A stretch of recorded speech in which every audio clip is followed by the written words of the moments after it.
Sir प्रणाम। मैं हूं हिमांशु द्विवेदी और स्वागत है आपका हमारी खास पेशकश चर्चा में। देश भर के 22 लाख बच्चों ने एक सपना देखा। सपना था डॉक्टर बनने का। देश की सरकार ने एक व्यवस्था बनाई हुई है जिसके तहत एनटीए, नेशनल टेस्टिंग एजेंसी का गठन किया हुआ है, जो इन सपनों को साकार करने के संदर्भ में मदद करता है। अर्थात देश भर में एक ही प्रतियोगी परीक्षा का आयोजन करता है। इसे हम नीट यूजी के तौर पर जानते हैं। तकरीबन 1.5 हफ्ते पहले यानी 3 मई को देश भर में नीट की परीक्षा एनटीए के द्वारा आयोजित की गई थी। आज दोपहर खबर आई कि वो परीक्षा रद्द कर दी गई है। रद्द कर देने की वजह यह है कि जिस परीक्षा के आधार पर भविष्य बनना था वो भविष्य अंधकारपूर्ण हो गया, क्योंकि उस परीक्षा के प्रश्न पत्र को समय से पहले ही लीक हो जाने की जानकारी है। तो आज बहस सिर्फ एक परीक्षा के रद्द होने की नहीं, या उन 22 लाख सपनों की बहस है जिनके लिए बच्चों ने अपनी नींद, अपना बचपन, अपनी खुशियां और कई बार तो अपना मानसिक संतुलन तक दांव पर लगा दिया। यह उन माता पिताओं की पीड़ा की बहस है जिन्होंने अपनी कमाई का बड़ा हिस्सा कोचिंग, किताबों और उम्मीदों पर खर्च किया, इस भरोसे के साथ कि मेहनत का रास्ता कठिन जरूर होता है लेकिन ईमानदार होता है। लेकिन सोचिए उस बच्चे पर आज क्या बीतती होगी जो महीनों ने, वर्षों तक हर सुबह एक ही लक्ष्य लेकर उठता आया था, डॉक्टर बनना है, परिवार का नाम रोशन करना है। और आज उसे पता चला कि उसके सपनों पर किसी संगठित गिरोह ने, किसी भ्रष्ट तंत्र ने, किसी दैत्य जैसी साजिश ने हमला कर दिया। जिसने ईमानदारी से परीक्षा दी वह खुद को मूर्ख महसूस करे और जिसने व्यवस्था को खरीद लिया वह आगे निकल जाए। इससे बड़ा अन्याय किसी युवा के साथ क्या हो सकता है। आज देश भर के 22 लाख छात्र अपने आप को ठगा हुआ महसूस कर रहे हैं। एनटीए ने ऐलान कर दिया कि परीक्षा रद्द कर दी गई है और साथ में तुर्रा ये कि हम जल्द ही नई तारीख घोषित करेंगे और उस परीक्षा के लिए आपको कोई अलग से फीस नहीं देनी पड़ेगी। आप फीस नहीं लेंगे, ये क्या आपका एहसान है? एक परीक्षा देने के लिए लाखों बच्चे अपने गृह नगर को छोड़ देश भर में जो 550 परीक्षा केंद्र तय किए जाते हैं वहां का सफर करते हैं। एक तरफ देश के प्रधानमंत्री का आह्वान है पेट्रोल डीजल खर्च कम करें, और ये 22 लाख बच्चे, उनके पालक, उनकी यात्राओं के संदर्भ में फिर से नौबत आने वाली है। जिन बच्चों ने अपने आप को निश्चित कर लिया था कि हमारा एग्जाम हो गया, उन्हें दोबारा से किताबों के बोझ के नीचे आना। और सबसे बड़ी बात तो यह है कि आप राज्य के स्तर पर जो पीएमटी, पीईटी परीक्षा होती थी उनको इस रद्द करके ये कहा कि हम बेहतर तंत्र क्रिएट कर रहे हैं, बेहतर व्यवस्था बना रहे हैं, वो सारे बच्चों के लिए एक दिन एक ही एग्जाम होगा। और लगातार हम देख रहे हैं कि वो एनटीए से होने वाले एग्जाम जब कभी भी पेपर लीक की भेंट चढ़ जाते हैं। ये पहला मौका नहीं, तकरीबन 80 बार मौके ऐसे आ चुके हैं एनटीए के 10 साल के इतिहास में, 12 साल के इतिहास में, जब परीक्षा को रद्द करना पड़ा है क्योंकि कहीं ना कहीं पेपर लीक हो गया।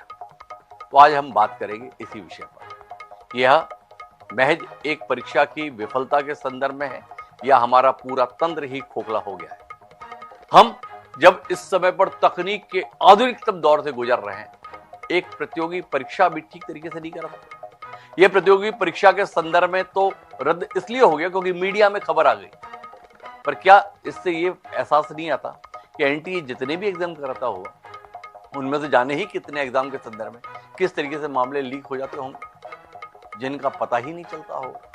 तो कुल मिलाकर अब सवाल महज एक परीक्षा के रद्द होने का नहीं बल्कि पूरे तंत्र की विफलता का है। तो आज हम इसी पर बात करेंगे। हमारा विषय है नीट, सिस्टम पर सवाल, भविष्य से खिलवाड़। इस गंभीर विषय की चर्चा का हिस्सा बनने के लिए कुछ खास मेहमान हमारे साथ जुड़ रहे हैं। हमारे साथ डॉक्टर आलोक शुक्ला जी हैं। स्वयं पेशे से चिकित्सक रहे, बाद में प्रतियोगी परीक्षा के माध्यम से आईएएस बने, जिम्मेदार पदों पर वह रहे। उनसे समझेंगे कि आज की यह घटना उनके मन को कितना हिला देती है और कितना दहला देती है। हमारे साथ रामनिवास जी हैं, छत्तीसगढ़ पुलिस के महानिदेशक रहे हुए हैं, आला पुलिस अधिकारी रहे हैं। ये प्रतियोगी परीक्षाओं के प्रश्न पत्र लीक होने के मामले किस तरीके से हैंडल किए जाते हैं ये उनसे समझना चाहते हैं। ऐलान कर दिया गया है कि वो सीबीआई जांच करेगी। सीबीआई जांच ना हुई कोई अलादीन का चिराग हो गया। समझेंगे रामनिवास जी से हम कि सीबीआई जांच के मायने क्या है, पहले की जांचों में क्या हुआ। हमारे साथ शुभम सिंह राजपूत जी हैं, एकेडमिक हेड हैं आकाश इंस्टीट्यूट के।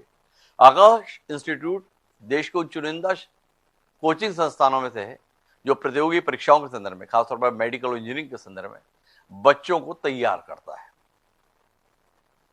वो हजारों बच्चे जो आकाश इंस्टीट्यूट के साथ थे, आज इस परीक्षा रद्द होने के मद्देनजर क्या महसूस कर रहे हैं, ये हम शुभम जी से ही समझेंगे। हमारे साथ डॉक्टर BM शरणागत जी, अध्यक्ष हैं Indian medical association Madhya Pradesh के।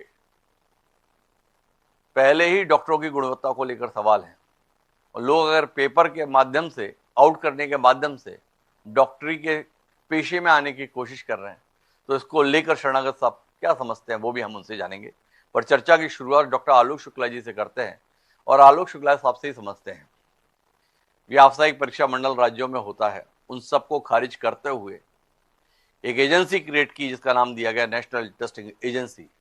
पूरे देश में वो प्रतियोगी परीक्षाओं को आयोजित करता है और 12-13 साल के इतिहास में अनगिनत बार ऐसा हो गया कि एजेंसी उन उम्मीदों को पूरा कर पाने में नाकाम रही जो उम्मीदें इस एजेंसी के गठन के साथ जुड़ी गई थी। नीट यूजी परीक्षा का पेपर लीक हुआ, यह मानने और उसके आधार पर कदम उठाने में 8 दिन से ज्यादा समय ले लिया। आलोक शुक्ला साहब, आपकी प्रतिक्रिया। हिमांशु जी, आप बिल्कुल सही कह रहे हैं। एनटीए बनाई इसीलिए गई थी कि बेहतर ढंग से परीक्षा संचालित की जाएगी और ज़्यादा अच्छे ढंग से सारे काम होंगे। लेकिन जो एनटीए का पूरा इतिहास है वो तो ये दिखाता है कि न केवल एनटीए ने कोई बहुत अच्छे ढंग से परीक्षाएं नहीं कराई, बल्कि अपनी पिछली गलतियों से सीख भी नहीं ली। तो उसके कारण ये तो बात सही है कि ये परीक्षाएं इससे कहीं बेहतर ढंग से आयोजित की जा सकती हैं। व्यावसायिक परीक्षा मंडल में मैं भी रहा हूँ छत्तीसगढ़ में, और हम लोग परीक्षाएं कराते थे। परीक्षा जो प्रश्न पत्र है वो लीक ना हो, उसके लिए बहुत सारे तरीके अपनाए जाते हैं। उसमें विस्तार से यदि हम लोग चाहें तो आप जब आगे कहेंगे तो हम लोग उस पर बात कर सकते हैं। लेकिन उससे बड़ी बात मैं ये कहना चाहता हूँ कि आजकल आपने शुरू में अपने इंट्रो में कहा कि हम प्रौद्योगिकी और टेक्नोलॉजी के उस युग में हैं जबकि ये सब चीजें नहीं होनी चाहिए। तो आजकल एक प्रॉक्टर्ड एग्जाम का तरीका होता है और एक ऐसा तरीका होता है जिसमें कि सारे बच्चों की परीक्षाएं एक साथ एक ही दिन में ना हो, वो अलग अलग दिन भी होती हैं और बच्चे जाकर के 10-10, 20-20 बच्चे अलग अलग कंप्यूटर सेंटर पे परीक्षा देते हैं। उसका फायदा ये होता है कि कौन सा आपने एक पेपर में 10, 20, 25, 50, 100, 200 प्रश्न नहीं सेट किए, आपने 20,000 प्रश्न सेट किए और रैंडमली कौन सा प्रश्न किस बच्चे को आएगा, किससे पूछा जाएगा, ये कंप्यूटर तय करता है, एआई तय करता है, ये इंसान तय ही नहीं करता है, इसलिए उसके लीक होने का सवाल ही नहीं उठता। और 10,000 या 20,000 प्रश्न अगर किसी ने सीख लिए, रट लिए, तब तो फिर वो वास्तव में लायक हो ही गया, फिर तो कोई बात ही नहीं बची जी। तो अब सवाल ये है कि क्या हम ये सब नहीं कर सकते? भारत में ये परीक्षाएं जो विदेशी परीक्षाएं होती है, जैसे जीआरई है जी, वो इसी विधि से आयोजित होती है और भारत में आयोजित होती है जी। ऐसा नहीं है कि भारत के बाहर होती है। तो इन सब बातों पे ध्यान देने की जरूरत है। अगर इस तरीके से परीक्षाएं की जाएंगी तो ये लीक होने का सिलसिला खत्म हो जाएगा।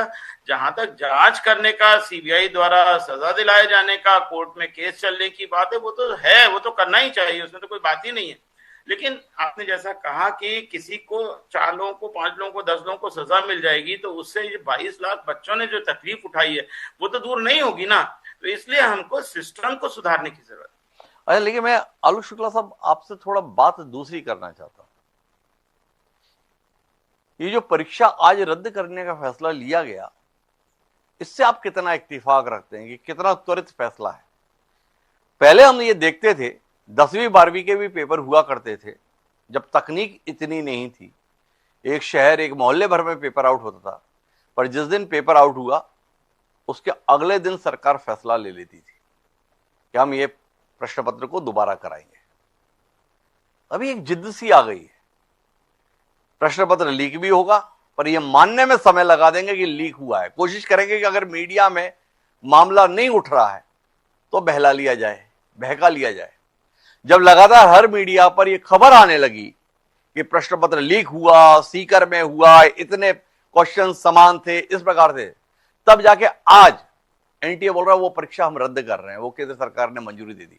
तो आपसे जानना चाहता हूं कि सिस्टम इस तरीके का क्यों हो गया?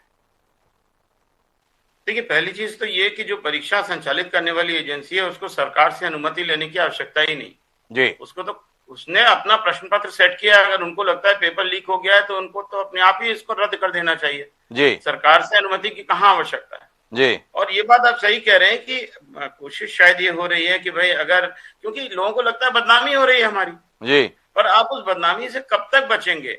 आज के जमाने में जब हर एक व्यक्ति के पास में मोबाइल फोन है, हर एक व्यक्ति के पास में पूरे कम्युनिकेशन के साधन है, ये सोशल मीडिया में वायरल हो जाती हैं चीजें, तो सच बात यह है कि आप अगर ये सोच रहे हैं कि साहब ये छुप जाएगा, तो छुपने वाली चीज तो है नहीं आज के जमाने में। इसलिए त्वरित निर्णय लेना हमेशा उनके स्वयं के लिए भी अच्छा है, बल्कि होता यह है कि अगर त्वरित निर्णय नहीं लेंगे तो लोगों के मन में यह भी शंका उत्पन्न हो सकती है कि भाई कहीं आप शामिल तो नहीं है इसमें। तो निर्णय लेना चाहिए। थोड़ा सा लोगों में एक ईगो होती है, ये होता है कि साहब हमारी बदनामी हो जाएगी, शायद इसलिए। अब मैं क्या कहूँ? तो कुल मिला के डॉक्टर आलोक शुक्ला साहब भी समझ नहीं पा रहे कि कहें क्या, क्योंकि सिस्टम जिस प्रकार से रिस्पॉन्स कर रहा है वो बेचैन करता है। लेकिन जिन बच्चों के संदर्भ में ये जानकारी आई और अभी ये फैसला लिया गया, वो बच्चे किस मानसिक अवस्था से गुजर रहे हैं, ये समझने की जरूरत है। शुभम सिंह राजपूत जी हमारे साथ है, आकाश इंस्टीट्यूट के एकेडमिक हेड हैं। शुभम जी, कितना हतप्रभ हैं इस पूरे घटनाक्रम से आप, और जिन सैकड़ों बच्चों, हजारों बच्चों के साथ आप डील करते हैं, उन बच्चों के रूप क्या बोल रहे हैं? बच्चे सर अभी तो काफी दिक्कत में हैं। जैसा आपने कहा कि डिस्टेंस हमारे लिए एक बहुत बड़ा मुद्दा हो जाता है। साथ ही साथ में एक बच्चों का जो मानसिक स्थिति रहती है ना कि अब बस वी आर डन, अब हमें एग्जाम नहीं देना है, अब हमारा सिलेक्शन हो चुका है, अब हमें आगे अपनी जो डॉक्टरी की जर्नी है उसके बारे में सोचना है। तो लेकिन अब ऐसी स्थिति आ गई है कि अब बच्चे जो है वो घूमने के मूड में है, लेकिन अब नहीं, उनको एकदम से पता चलता है कि अरे एनटीए ने तो पेपर ही कैंसिल कर दिया, अब तो हमें फिर से ही वापस तैयारी करनी पड़ेगी। तो वो बड़ी दिक्कत में है सब चीजें। नहीं, लेकिन ये कितना आसान है? ये क्या कमोबेश ऐसा है कि हम कार को स्टार्ट किए, ऑन किए, फिर बोला कि नहीं नहीं मौसम ठीक नहीं, अभी नहीं जाते, तो बंद कर दिए, शाम को फिर चले जाएंगे? क्या परीक्षा इतना इजी है? क्या बच्चे इतनी इजीली इस चीज को एक्सेप्ट कर लेंगे कि मुझे एग्जाम दोबारा देना है? या बच्चों की मानसिक स्थिति की दृष्टि से बहुत चुनौतीपूर्ण है उन्हें दोबारा से इस प्रतियोगी परीक्षा के लिए अपने आप को तैयार करना? अच्छा खासा चुनौतीपूर्ण है सर, है ना। जी। हम किसी का माइंड, हम रोबोट नहीं है, हम चुटकी बजा के अपने माइंड को मेकअप नहीं कर सकते कि चुटकी बजा दी, अब चलो अब हमें हंसना है, हमें रोना है। We can not do that.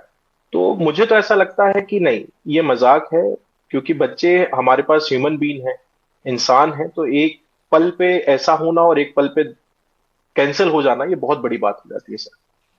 तो कुल मिला के हम रोबोट नहीं है। अब आपसे अगला विषय जो जानने का है कि एनटीए ने कहा है कि नई तारीख जल्द घोषित करेंगे, तो आप जैसे इंस्टीट्यूट जो नए बैच को पकड़ चुके हैं, ये बैच तो निकल गया आपके अनुसार, अब तो आपकी क्लासेस दूसरे बच्चों के साथ शुरू हो रही होंगी या होने वाली होंगी या हो चुकी होंगी, कैसे मैनेज करेंगे आप जैसे इंस्टीट्यूट? तो रामनिवास साहब हमारे साथ जुड़े हुए हैं। रामनिवास साहब, आपसे जानना चाहूंगा, एनटीए 8 दिन बाद माना कि पेपर लीक हुआ, परीक्षा रद्द, सीबीआई जांच होगी, बतौर पुलिस अधिकारी आपकी प्रतिक्रिया? लक साहब, ये मैं कहूँ ये पूरी सिस्टम का फेलियर है, और ये एक बार नहीं, जैसे हमारे साथी डॉक्टर आलोक शुक्ला जी ने कहा है कि उन्होंने कुछ सीखा भी नहीं है और सरकार ने उनको सिखाया भी नहीं जी। मतलब थोड़े से कटु शब्द जरूर लग सकते हैं कि जो अधिकारी पहले समय में 2016 में भी यही हुआ, फिर 21 में हुआ, 24 में हुआ, 26 में हुआ, मतलब कि एनटीए जो है वो एक तरीके से ये है कि पेपर लीक एजेंसी ही तरीके से हो गई है।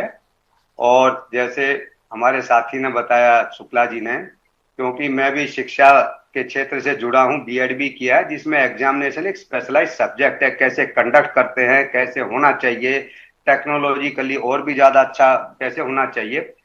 तो ये पूरे सिस्टम का फेलियर है और इससे मानसिक प्रताड़ना भी बच्चों के अंदर, जो विद्यार्थी हैं जिन्होंने परीक्षा दी है उनके अंदर भी है। और सीबीआई क्या करेगी? सीबीआई का तो 10-20 को अरेस्ट करेगी, 2-4 छापे मारेगी, किसी उस पे कुछ छूट भी जाएंगे, कुछ बच जाएंगे, क्योंकि पिछले ही केसेस अभी सीबीआई ने पूरे नहीं किए, तो फिर एक नया केस आ गया। तो वो सीबीआई का भी इस प्रकार से, क्योंकि सीबीआई खुद अपने आप में इतने केसेस के दबाव में है कि उसके पास वो उसके संख्या भी बहुत ज्यादा होगी। तो हमको सिस्टम सुधारना चाहिए, और सिस्टम सुधारने के लिए अंदर बहुत ज्यादा तकनीक है, लेकिन वो उसके अंदर सिस्टम सुधर नहीं रहा है। तो इस पे विचार करना चाहिए कि कैसे ये सुधरे। और वो दूसरा है कि भाई उसके अंदर जो अपराधी हैं उनके ऊपर अलग से कार्रवाई हो। अच्छा ये वो बताइए रामनिवास साहब, 10 साल में 89 बार 89 टाइम्स पेपर लीक के मामले सामने आए, 48 बार एनटीए ने दोबारा एग्जाम कंडक्ट कराने के हालात बना दिए। इसके बावजूद भी हम इस जिद पर है कि एनटीए के माध्यम से ही प्रवेश प्रतियोगी परीक्षाएं होंगी। क्या मानते हैं देश का एक नागरिक होने के नाते आप इस सिस्टम को? ये पूरा सिस्टम फेल है। जिस प्रकार से वो कार्रवाई कर रहे हैं ना, तो उस पर विचार, सिस्टम ठीक कर सकते हैं, लेकिन उन्होंने किया ही नहीं। अब उसके अंदर जो है, पहले भी हर जगह सेंटर बनाए अलग अलग, जैसे उन्होंने एक बैंक बनाए, क्वेश्चन बैंक बनाए, उसके अलग अलग सेट बना के अलग अलग करें। एक ही सेट या एक ही 4 सेट या जो भी 10 सेट जो भी बनाते होंगे, ये पूरा सिस्टम फेलियर है। और सरकार के ऊपर भी इसका एक प्रकार से दूसरा विपरीत प्रभाव पड़ता है और समय लेता है, क्योंकि आजकल कोई निर्णय लेगा नहीं। 3 मई की घटना है, 12 मई को निर्णय हुआ। वो सारे दिन, पहली बात तो जैसे बताया कि बात चल जाए तो ठीक है, निकल जाए तो ठीक है। पिछली बार भी हर बार माननीय उच्चतम न्यायालय के अंदर चीजें गई, उन्होंने भी एक 10-20 जगह होगा, 4 लाख लोगों का ये होगा। तो ये मैं कहूं कि इसके साथ साथ ये जो एक पूरे देश के लिए परीक्षा या एक पूरे देश के लिए जो घटनाएं हैं वो ठीक नहीं है। इसको सेंटर में बना के पूरे सिस्टम को दोबारा से स्टडी करना चाहिए। इसके साथ साथ मैं एक बात और जोड़ देता हूं, जो कि कल मेरे को कुछ बच्चों से सीखने को मिली कि ये सीयूईटी का, अब सीयूईटी का एग्जाम जिस बच्चे ने दिया, सेंटर 100 किलोमीटर दूर है, गरीब बच्चा कहाँ जाएगा? सरकार के पास इसका सोचने का कोई वो नहीं है। एक बच्ची जो है वो राजस्थान की बच्ची, उसका सेंटर कहीं पड़ा है, वो बेचारी ढूंढ रही थी, मैं खुद ही उसको देख रहा था। जब दूसरी जगह मालूम किया तो एक दिल्ली के बच्चे का अमृतसर में एग्जामिनेशन सेंटर है, उसका लड़की है, तो उसके बाप साथ में जाएंगे। तो ये पूरा एक तरीके से गहन अध्ययन की आवश्यकता है, पूरे सिस्टम को बदलने की आवश्यकता है, रीजनल चीजें करने की आवश्यकता है। ये एक रूप, लेकिन उसके साथ साथ उस चीजों को विभाजित करके ये करें। पिछली बार भी जब ये बिहार के अंदर हुए थे तो कोरियर सर्विस से पेपर जा रहे थे। भाई किसी से पूछो। दूसरा ये है कि कोरियर सर्विस वाला क्या क्या रिस्पॉन्सिबिलिटी है, डॉक्टर शुक्ला बताएंगे। हम लोगों ने भी एग्जाम कंडक्ट कराए हैं कि वो कोरियर सर्विस की कोई जिम्मेदारी नहीं है, वो पेपर बदल दीजिए, रास्ते में उसी कोरियर को पैक करके दे दीजिए, उनको क्या मालूम कौन सा पेपर आया है। तो ये सारा ये failure of system and government is also responsible for it. ये हम भले ही उसको कहे ना कहें, सरकार की छवि भी इससे प्रभावित हुई है और आगे भी होगी। तो कुल मिलाकर पूरे सिस्टम के फेलियर के तौर पर रामनिवास साहब इसे देखते हैं। बोले पुलिस क्या कर लेगी, सीबीआई क्या कर लेगी? सीबीआई के पास तो पहले ही इतने केसेस हैं, चलती रहेगी जांच, पर प्रतियोगी परीक्षा तो हर साल होनी है। तो मैं वापस डॉक्टर आलोक शुक्ला साहब के पास आता हूं। एनटीए ने परीक्षा रद्द करने का फैसला किया ना, उसके साथ में बड़े एहसानमंदी कहा है, वो आपको दोबारा आवेदन करने की जरूरत नहीं है, सेंटर भी हम बदलेंगे नहीं और आपसे दोबारा फीस भी हम नहीं लेंगे। इस उदारता के लिए कितना आभारी होना चाहिए बच्चों को और बच्चों के पेरेंट्स को, डॉक्टर आलोक शुक्ला साहब, कि एनटीए दोबारा परीक्षा कराएगा पर उसके लिए कोई फीस नहीं लेगा। क्या कहते हैं आप? अंशु जी, वो केवल दोबारा फीस नहीं लेंगे की बात नहीं है, वो ये कह रहे हैं जो पहले फीस दी थी वो भी वापस कर दें जी, मतलब फ्री में परीक्षा होगी जी। तो जो फीस पहले ले चुके हैं ना उसको भी वापस कर देंगे जी, ऐसा कह रहे हैं जी। तो लेकिन सवाल फीस का नहीं है ना। हम लोग अभी बात कर रहे थे कि ये सब सिर्फ के पैसे की बात थोड़ी है। और अभी हमने रामनिवास जी बता रहे थे कि कहीं दूर दूर सेंटर है, उतनी दूर जाना पड़ेगा, माता पिता भी जाएंगे, वहां पे रहने वहने का कुछ इंतजाम करना पड़ेगा, वो सारे खर्चे तो होंगे ही होंगे। और खर्चों से भी ज्यादा जो मेंटल प्रेशर है वो है। तो ये तो निर्णय जो एनटीए है उसने इसलिए किया है कि उनके ऊपर जो बहुत ज्यादा लोगों का गुस्सा है वो किसी तरह से थोड़ा कम हो, ये उद्देश्य लगता है। लेकिन गुस्सा तो ठीक है, समाधान पर भी तो बात करनी पड़ेगी ना। आप जैसा अनुभवी प्रशासनिक अधिकारी इस चुनौती के संदर्भ में क्या देखता है? एनटीए के कंसेप्ट को आप क्या मानते हैं? चूक कहां रहे हैं? एजेंसी है, एनटीए को परीक्षा की प्रणाली के बारे में विचार करना पड़ेगा। और मैं इसमें दो महत्वपूर्ण बात कहना चाहता हूँ। एक तो मैंने शुरू में कही थी कि आप टेक्नोलॉजी का यूज करके कुछ इस तरह की चीज कर सकते हैं कि वो 400 प्रश्नों तक सीमित ना हो, 40,000 प्रश्नों जो रैंडमली लोगों के पास जाएं तो उसमें कोई पॉसिबिलिटी लीकेज की बचेगी ही नहीं। लेकिन उससे भी ज्यादा मुझे ऐसा लगता है कि हमने इस पूरी सिस्टम को ऐसा बना दिया है कि आप रटंती करो। बहुत बहुत आपने देखा है कि नेटफ्लिक्स पे और दूसरी जगह पे वो कोटा फैक्ट्री और इस तरह के सीरियल आपने देखे होंगे आ रहे हैं। तो एक फैक्ट्रियां बन गई हैं जहां पे बच्चों को एकदम रटा दिया जाता है, और केवल रटाया नहीं जाता है, शॉर्टकट भी निकाले जाते हैं। उसके बाद में फिर पेपर लीक करो पैसे लेके। इसमें सुना है कि शुरू में 2 लाख रुपए में पेपर बिका, बाद में जब ज्यादा वायरल हो गया तो 30-30 हजार रुपए में बिका। तो ये सारी चीजें हो क्यों रही? इसलिए हो रही हैं क्योंकि हम शॉर्टकट निकाल रहे हैं। क्या हम कोई ऐसा तरीका नहीं कर सकते कि हम बच्चे का असेसमेंट इस मल्टीपल चॉइस क्वेश्चन की विधि से ना करके कुछ दूसरे तरीके से बच्चे का असेसमेंट करें, एक कंटिन्यूअस असेसमेंट करें, और उस असेसमेंट के द्वारा हम ऐसा तरीका निकालें जिसमें कि हम बच्चे का वास्तविक परीक्षण कर सकें। आप समय दें तो मैं आपको एक बिल्कुल आधे मिनट में एक छोटा सा व्यक्तिगत अनुभव की बात बताना चाहता हूँ, एमबीबीएस की नहीं। जब मैंने एमएस के एंट्रेंस एग्जाम दी, तो एमएस के एंट्रेंस एग्जाम जो उस समय हमारे यहाँ छत्तीसगढ़ मध्य प्रदेश में तो एंट्रेंस एग्जाम होता नहीं था, एमएस का जो क्लास में नंबर आते थे उसके बेसिस पे होता था। लेकिन पीजीआई चंडीगढ़ में और ऑल इंडिया इंस्टीट्यूट में उस वक्त भी एमएस का एंट्रेंस एग्जाम होता था, जिसमें मैं अपियर हुआ था। अनफॉर्चुनेटली मेरा उसमें सिलेक्शन नहीं हुआ, वेटिंग लिस्ट नंबर 2 या 3 पे रहा। लेकिन मैंने उस की पूरी परीक्षा की प्रणाली देखी। वो 3 स्टेज में परीक्षा लेते थे। पहले स्टेज में उन्होंने मल्टीपल चॉइस किया, उसके बाद में फिर उन्होंने आपको बाकायदा मरीज दिया और उस पर प्रैक्टिकल कराया। तो मरीज पर ही नहीं, आप फिजिक्स का भी प्रैक्टिकल करा सकते हैं, केमिस्ट्री का भी प्रैक्टिकल करा सकते हैं। और उसके बाद उन्होंने 3rd स्टेज में वाइवा किया, और उन सारी चीजों को जोड़ करके उन्होंने एक ओवरऑल पर्सनैलिटी निकाली बच्चे की कि साहब ये बच्चा इस तरीके से। सिविल सर्विस की अगर आप परीक्षा देखें तो ये 3 स्टेज में होती है सिविल सर्विस की परीक्षा, जिसमें आईएएस का, आईपीएस का, दूसरी सर्विसेज का होता है। पहले मल्टीपल चॉइस क्वेश्चन का होता है, फिर मेन एग्जाम होता है, फिर इंटरव्यू होता है। तो आप एक पूरा असेसमेंट बच्चे का कर ही नहीं रहे।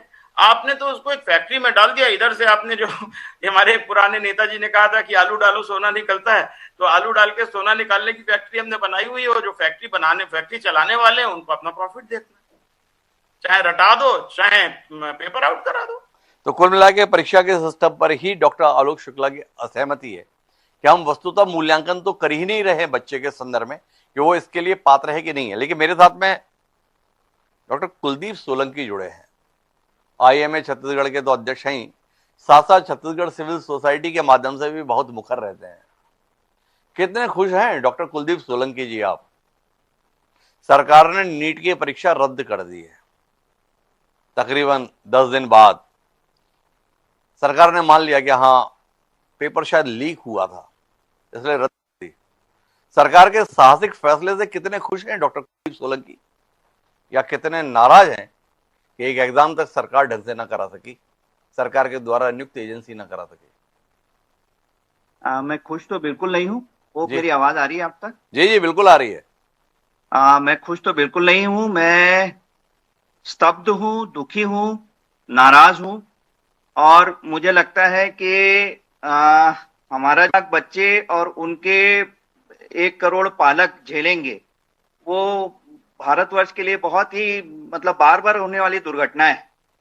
ये शायद पाकिस्तान का भारत पे जो अलग अलग अटैक होता है उससे ज्यादा दुखदाई है ये। मैं समाधान पे आऊंगा स्ट्रेट अवे। मैं ये कहना चाहता हूं कि देखिए करीब करीब इसी लेवल की या इससे भी एक स्टेज ऊपर की परीक्षा होती है आईआईटी की, जी जो अलग अलग चरण में होती है। और हम छत्तीसगढ़ सिविल सोसाइटी की तरफ से ये लगातार मांग करते रहे हैं कि इस एग्जाम को आईआईटी की तरह किया जाए। और जैसे आईआईटी में 2 मौके मिलते हैं बच्चों को मेंस में और फिर एक एडवांस्ड होता है, वैसे साल में 2 एग्जाम हो नीट के भी, और जो बेस्ट स्कोर हो वह लागू हो, पहली बात। दूसरी, एनटीए जो है वो पूरी तरह से फेल हुई है। हमारे पास ऐसे बहुत सारे उदाहरण हैं कि एनटीए के पेपर्स पिछले 5-7 सालों से लगातार बिकते रहे हैं। जी ये अब आ रहा है, अब पकड़ में आ रहा है। उसके बावजूद एनटीए को ये बार बार जिम्मेदारी देना बहुत ही मतलब प्रासंगिक नहीं है। जी मेरे हिसाब से जैसे आईआईटी अलग अलग सालों में आईआईटी एग्जाम लेता है, तो क्यों ना हम मेडिकल के इतने उत्कृष्ट संस्थान है जैसे एम्स है, पीजीआई चंडीगढ़ है, संजय गांधी पीजीआई है लखनऊ में, या इनफैक्ट आईआईटी को ये जिम्मेदारी दे दें कि इसको बहुत सुचारू रूप से करें, अच्छी तरीके से करें, और बच्चों को जब वो एग्जाम हॉल में बैठे तो उसके अंदर ईमानदार बच्चे को ये विश्वास हो कि मेरे भविष्य के साथ खिलवाड़ नहीं होगा। और ये नीट का एमबीबीएस, नीट पीजी और नीट सुपर स्पेशलिटी, तीनों एग्जाम में एक मूल चूल परिवर्तन की जरूरत है। अच्छा सोलंकी साहब, ये बताओगे, नीट प्रवेश परीक्षा रद्द हो गई, नई तारीख आई नहीं है, आने वाले समय में नई तारीख आएगी, नए सिरे से जो है एडमिशन कार्ड बनेंगे, तब जाके परीक्षा आयोजित होगी। इसका कितना प्रतिकूल प्रभाव पड़ने वाला है? हमने इस एक विफलता से अपने देश का कितना बड़ा नुकसान किया है, इस पर कोई आकलन है आपका? कितनी बड़ी कीमत चुकाने वाला है देश एनटीए की इस नाकामी से? एनटीए विगत कई वर्षों से अलग अलग परीक्षाओं में लगातार नाकाम होता रहा है। नीट पीजी में भी ऐसे एक बार परीक्षा कैंसिल हो चुकी है। नीट यूजी में लास्ट टाइम बहुत जगह पेपर आउट हुए थे, फिर सुप्रीम कोर्ट तक गए थे बच्चे। तो इसका आकलन सिर्फ पैसों के क्षेत्र में नहीं होगा, बल्कि इससे जो बच्चा अच्छा पेपर करके आया, जो ईमानदारी से करके आया, हो सकता है वो अगर 1 महीने बाद परीक्षा में उस समय उसकी तबीयत खराब हो तो उसका तो पूरा 1 साल या कैरियर में सबसे बड़ा जो लॉस होगा उसकी भरपाई कोई भी सिस्टम नहीं कर सकता है। मेरे हिसाब से बहुत गहन चिंतन की जरूरत है, प्रोफेशनल एटीट्यूड की जरूरत है, और लाल फीताशाही प्रशासन का जो एक हम जो बोल दिए वो फाइनल है, ये वाला चीज बहुत गलत है। और हम छत्तीसगढ़ सिविल सोसाइटी की तरफ से अगले कुछ दिनों में मांग करने वाले हैं सरकार से कि जो भी दोषी अधिकारी हैं, जिनकी मिलीभगत हो या जिनकी लापरवाही हो, उनको सख्त कार्रवाई हो उनके अगेंस्ट, और हर बच्चे को जो एग्जाम में अभी अपियर हुआ था उसको 1 लाख रुपए प्रति व्यक्ति का एक डैमेज कंट्रोल या हर्जाना दिया जाए, क्षतिपूर्ति, हर्जाना दिया जाए, क्षतिपूर्ति की उसका जाए। जो मानसिक त्रासदी है उसका तो कोई मोल नहीं है, लेकिन जो उसका आर्थिक क्षतिपूर्ति हो सके, और ये सारा पैसा एनटीए के जवाबदेही मतलब जिम्मेदार अफसरों से वसूला जाए। अरे एक बात बताइए, आपने बाकी तो सारी बता दी, मेडिकल की पढ़ाई के लिहाज से ये कितना प्रतिकूल रहेगा? सेशन कितना लेट जाएगा? आने वाली पढ़ाई की दृष्टि से ये कितना बड़ा नुकसान होने वाला है? सर, ये ऑल इंडिया के लिए एक बहुत ही बदनुमा चैप्टर रहेगा। इससे कम से कम जो अभी सेशन लास्ट ईयर में, मुझे if I am not wrong, मेरे ख्याल से अगस्त में चालू हो गया था जी। अब ये 1.5 से 2 महीना लेट होगा।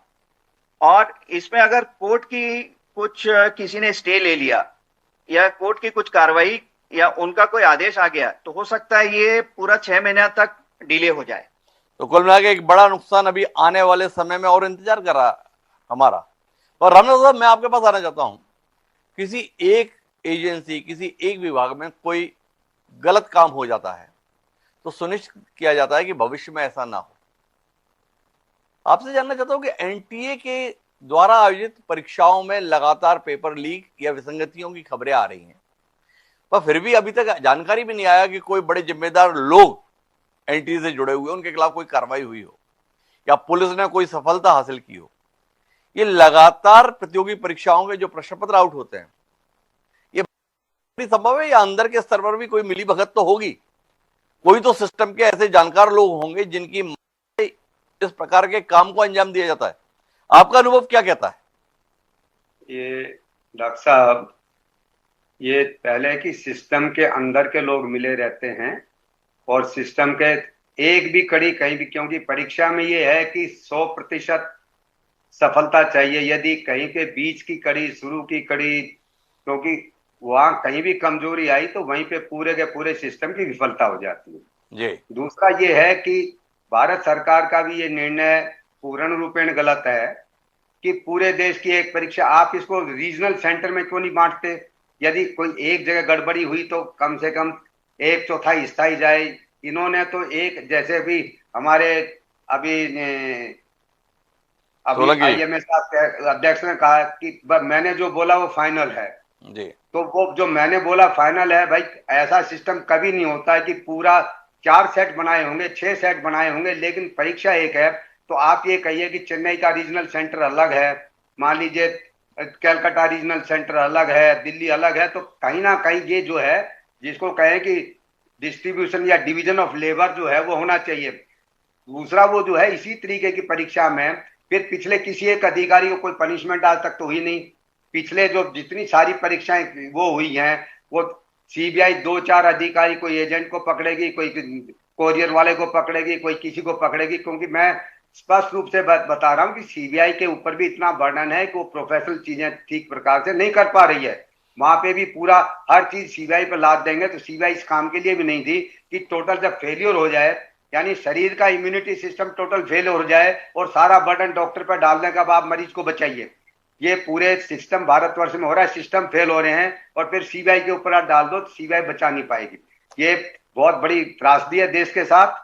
और मैंने आपको एक जिक्र भी किया, CUET भी गलत है जी। क्योंकि कल मैं एयरपोर्ट पर था तो बच्चों को वहां से हालत पूछी तो उनकी हालत खराब थी। और यहाँ जब पता चला सेंटर डिस्कशन में, दिल्ली वाले का सेंटर अमृतसर पड़ा है, नोएडा वाले यानी गुड़गांव वाले का सेंटर ग्रेटर नोएडा में किसी रूरल एरिया में पड़ा है। मतलब इन लोगों को सोचने समझने की शायद शक्ति खत्म हो गई है प्रशासन में, या कि भारत सरकार के भी अधिकारियों में, या हम सब लोगों में। मतलब क्या तमाशा बना के परीक्षाओं का रख दिया। पहले जिस देश में अच्छी से परीक्षाएं हो रही थी, ये सारी परीक्षाओं पर दोबारा सोच विचार की जरूरत है। और किसी भी अधिकारी को आज तक तो कोई सजा हुई नहीं, जिम्मेवारी उसकी क्या हुई? बल्कि मैं ये कहूं कि उन अधिकारियों को जिनकी जिम्मेवारी थी, उन लोगों को अच्छी पोस्टिंगें और मिल गई हैं। ये बात अजीब लगेगी, लेकिन भारत सरकार ने कोई भी एक्शन नहीं लिया। ये भारत सरकार की भी जिम्मेवारी बनती है। और मैं राजनीतिक रूप से भी, और क्योंकि कानून व्यवस्था हमने देखी है, जैन जी को ये इन्वाइट कर रहे हैं। ये इस प्रकार की घटनाएं से कर करके जैन जी का ये फिर रुकेगी नहीं। ये जो है ना, क्योंकि सच हम बोलते हैं, ये रुकेगी नहीं। 22 लाख ये लड़के हैं, उनके साथ और जुड़ेंगे, कुछ अलग अलग फ्रस्ट्रेशन से जुड़ेंगे। यदि सिस्टम के अंदर युवाओं का विश्वास होना चाहिए, उनका भविष्य का विश्वास होना चाहिए। ये बार बार सिस्टम से हम जैन जी के उस प्रकार के बढ़ावा दे रहे हैं, फिर कहेंगे पुलिस नहीं रोक पाई, वो भी एक। तो ये पूरा सिस्टम को रिव्यू करने की जरूरत है, पूरे सिस्टम को रिव्यू करने की जरूरत है। ये युवाओं के भविष्य के साथ खिलवाड़ है और ये चीज आने वाले समय में खतरनाक हो सकती है। रामनिवास साहब ये बता रहे हैं। पर रामनिवास जी, एक विषय पर और टिप्पणी चाहिए। अब CBI का उपयोग वस्तुतः जांच के लिए नहीं, बल्कि मामले के बचाव के संदर्भ में हो गया है। कोई भी अगर पेचीदा मामला आ जाए जिसमें साख दांव पर हो, तो एक ट्रेंड चल निकला है कि हमने CBI जांच के आदेश कर दिए। CBI जांच नहीं हुआ, अलादीन का चिराग हुआ। भाई CBI को दे दिया ना, अब आपको कुछ बोलने की जरूरत नहीं है, हमसे कोई सवाल करने की जरूरत नहीं। बताओ, हमने तो CBI को जांच सौंप दी। क्या कहते हैं आप कि CBI अब जितने लोग विफल होते हैं तंत्र में, उनकी ढाल बन गई है CBI। कि CBI जांच के माध्यम से व्यक्ति ये बताता है कि देखो, अब हमसे कोई सवाल आपको करने की जरूरत नहीं है, देखो हमने तो CBI को जांच सौंप दी। ये बिल्कुल ठीक है। CBI का वो प्रोफेशनल स्टेटस भी बचा नहीं है। कारण भी है उसका ये, एक तो जो उसके ऊपर इतना बर्डन हो गया जो कि वो CBI के लायक नहीं है। नंबर 2, वो CBI का जो प्रोफेशनल काम है उसका एक तरीके से कि हमने जैसे बचाव के रूप में इस्तेमाल लिया, फिर 6 महीने बाद, साल भर बाद, क्योंकि फिर भूल जाएंगे कि किस अधिकारी का क्या हुआ। और फिर जब किसी जिम्मेदार व्यक्ति के, तो मैंने बताया ना पहले, कोरियर वाले को पकड़ेंगे, जो पहले हमारा हवलदार करता था वही आजकल काम CBI करेगी। कोरियर वाले को पकड़ेंगे, कोई गरीब आदमी उसको पकड़ेंगे, कोई कोचिंग सेंटर वाले को पकड़ेंगे, किसी प्रोफेसर को पकड़ेंगे। मेरे को ये बताएं, सीबीआई ने पिछले 10 साल में किसी भी वरिष्ठ अधिकारी को या जो जिम्मेदार एनटीए का अधिकारी था उसको किसी को गिरफ्तार नहीं किया। तो सीबीआई की, क्योंकि ये भारतवर्ष है, लोग इतना ज्ञान रखते नहीं है, सीबीआई की खुद उसके ऊपर आंच आ रही है। वो सीबीआई के ऊपर ही आंच आ जा रही है और कुल मिलाकर सीबीआई जिम्मेदार लोगों को वस्तुतः पकड़ पाने में नाकाम रहती है, एक औपचारिकता पूरी कर दी जाती है। मैं डॉक्टर आलोक शुक्ला साहब के पास आना चाहता हूं, पर कुलदीप सोलंकी जी कुछ हस्तक्षेप करना चाह रहे थे, तो कुलदीप जी की टिप्पणी को सुनते हैं। जी कुलदीप जी। निवेदन है जी, भारत सरकार से, आपके माध्यम से मैं निवेदन करना चाहता हूं समस्त बच्चों की तरफ से कि एनटीए को तुरंत बर्खास्त कर दें, जिम्मेदार अफसरों पे कड़ी से हो, जैसे आईआईटी के एग्जाम्स होते हैं उस पैटर्न पे नीट के विभिन्न एग्जाम होने चाहिए। ये मेरा निवेदन है, सजेशन है। ये सजेशन के तौर पर है, पर मैं डॉक्टर आलोक शुक्ला साहब वापस आपके पास आना चाहता हूं। पीटी, पीएमटी, पीएटी पहले राज्य के स्तर पर होते थे, ये देश भर में एक ही प्रतियोगी परीक्षा हो जाएगी, इस कंसेप्ट के विषय में आप क्या कहते हैं? सारी समस्या तो तभी से शुरू हुई है। बताया ये गया कि इससे पारदर्शी सिस्टम होगा, एक रूपता आएगी, प्रतिभाओं को समान अवसर मिलेगा और पूरे देश में एक रूपता रहेगी, वन नेशन वन सिस्टम, इसकी बहुत बात होती है। क्या कहते हैं? दरअसल आप बिल्कुल सही कह रहे हैं। पिछले कुछ दिनों से हम लोग ओवर सेंट्रलाइज करने में लगे हुए हैं। एक रूपता होने से गुणवत्ता बेहतर होगी, ये कोई ऐसा 1:1 का फॉर्मूला तो है नहीं। और पता नहीं आपको याद है कि नहीं, लेकिन जहां तक मुझे याद पड़ता है 3-1 साल पहले तमिलनाडु के मुख्यमंत्री जी ने प्रधानमंत्री जी को चिट्ठी लिखी थी जी कि तमिलनाडु को हम नीट से बाहर करना चाहते हैं जी, क्योंकि ये तो राज्य का विषय है। अगर सारे राज्य कहें कि साहब हमको नीट से नहीं कराना, तो केंद्र सरकार जो है जबरदस्ती नीट नहीं करा सकती जी। तो ये जो ओवर सेंट्रलाइज हम कर रहे हैं उससे तकलीफें हैं। और अभी थोड़ी देर पहले बात हुई, आई थिंक रामनिवास जी कह रहे थे कि अगर अलग अलग रीजनल होगा, कहीं अगर लीक भी हुआ तो एक आध प्रदेश पे असर पड़ेगा। अब लीक हो गया तो पूरे देश पे असर पड़ रहा है, 22 लाख लोगों पे असर पड़ रहा है, उसमें शायद 1 आध लाख पे असर पड़ेगा। तो डिसेंट्रलाइज करना हमेशा बेहतर है इन चीजों को, इसमें तो कोई शंका ही। अच्छा, दूसरा ये बताएं, ये जो लगातार चरणबद्ध तरीके से पेपर लीक के मामले हैं, क्या आपको लगता है कि एक व्यक्ति का काम है या आपकी समझ बोलती है ये संगठित गिरोह है? शिक्षा माफिया हमारे यहाँ एक प्रचलित शब्द है। कोचिंग संस्थान एक बेहतर परफॉर्मेंस देने के लिए जो कुछ भी संभव है करने की कोशिश करते हैं, जो कुछ भी संभव है उसमें बच्चों को अच्छा पढ़ाना भर शामिल नहीं है, इसके अलावा भी बहुत कुछ करना शामिल है। क्या आप मानते हैं कि ये एक संगठित गिरोह सुनियोजित तरीके से देश में प्रतियोगी परीक्षाओं को हाईजैक करने की कोशिश करता है? यदा कदा मौका मिलता है जिसमें ये खबर मीडिया के माध्यम से सार्वजनिक हो जाती है, और जब सार्वजनिक हो जाती है तो दबाव में आकर ऐसी कार्रवाई हो जाती है, पर सिस्टम तो हैक हो चुका है। आपका कहना सही है हिमांशु जी। दरअसल आप शिक्षा माफिया कहें या कोचिंग माफिया कहें या जो भी कहें, इस सबका जो बैकग्राउंड है वो यही है कि हमने ऐसी एक प्रणाली बनाई हुई है जिसमें शॉर्टकट पॉसिबल है। अगर आप शॉर्टकट की पॉसिबिलिटी खत्म कर देंगे तो ये लोग सब मिलजुल करके भी इस तरह की चीज नहीं कर पाएंगे। लेकिन हाँ, एक माफिया तो है, कोई पेपर आउट कराता है, कोई सॉल्वर गैंग बनाता है जो जाकर के आपकी जगह परीक्षा का पेपर दे देते हैं, कोई कुछ और कर देता है और पैसे दे करके किसी तरीके से शॉर्टकट से परीक्षा पास करके हम डॉक्टर बन जाएं। दरअसल इससे भी आगे एक महत्वपूर्ण चीज है जो जिस पे हम बात नहीं कर रहे हैं जी, कि नीट में आपके नंबर कितने आए हैं केवल इस पे निर्भर नहीं करता कि आपको एडमिशन मिलेगा कि नहीं मिलेगा। क्योंकि जो प्राइवेट कॉलेज हैं जी, वो कहते हैं कि साहब आपके नीट में नंबर आए हैं तो क्या हो गया, आप हमको 5 लाख रुपए, 10 लाख रुपए, 25 लाख रुपए फीस देंगे तब हम आपको एडमिट करेंगे जी। तो ऐसा पता नहीं इसको कितने लोगों ने देखा है, कुलदीप जी ने देखा होगा कि प्राइवेट कॉलेज में लोग 1-1 करोड़ 2-2 करोड़ दे करके एडमिशन ले रहे हैं, नीट में भले ही बहुत लो उनकी रैंक है जी। तो फिर ऐसे नीट का फायदा क्या? हम शिक्षा को बेच रहे हैं, ये बहुत अनफॉर्चुनेट चीज हो गई है, इसमें कोई शक नहीं। और मेडिकल कॉलेजेस जो बन रहे हैं, नेशनल मेडिकल काउंसिल जिस तरीके से मेडिकल कॉलेजेस को मान्यता दे रही है, हमने कहा था हम हर जिले में मेडिकल कॉलेज बना दें, अब हर गांव में आप एक मेडिकल कॉलेज बना दीजिए, वहां पढ़ाने के लिए फैकल्टी नहीं है, वहां पे एडमिशन जो है वो पैसे देके हो रहे हैं, ऐसे क्या फायदा हो? अच्छा, आप क्या नहीं मानते जब आपने इस संदर्भ में रेखांकित किया कि हमने दरअसल बाजार को ऑर्गेनाइज कर दिया है, शिक्षा की दुकानों के लिए सहूलियत खोल दी है कि आप अवैधानिक ना कहलाएं, वैधानिक कहलाएं।